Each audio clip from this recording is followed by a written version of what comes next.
Mahkamah Konstitusi menggelar sidang pengujian Undang-Undang Pengelolaan Wilayah Pesisir dan Pulau-Pulau Kecil. Perkara nomor 35 tahun 2023 yang diajukan oleh PT Gema Kreasi Perdana Rabu 1 November 2023 di ruang sidang pleno MK.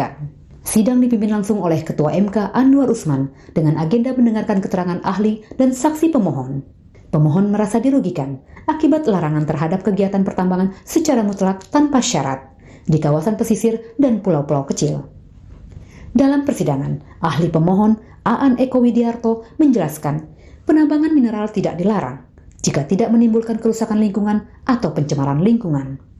Dalam pemanfaatan wilayah pesisir dan pulau-pulau kecil, setiap orang secara langsung atau tidak langsung dilarang, huruf K-nya, melakukan penambangan mineral pada wilayah yang apabila secara teknis dan atau ekologis dan atau sosial dan atau budaya menimbulkan kerusakan lingkungan dan atau pencemaran lingkungan dan atau merugikan masyarakat sekitar.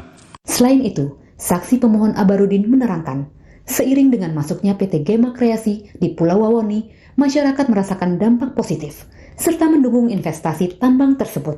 Sementara, Wakil Ketua MK Saldi Isra menanyakan perihal pembatalan izin yang telah dilakukan oleh Mahkamah Agung. Itu kalau misalnya apa yang dimohonkan pemohon itu terutama pasal 23 itu dikabulkan misalnya, ini umpama ya.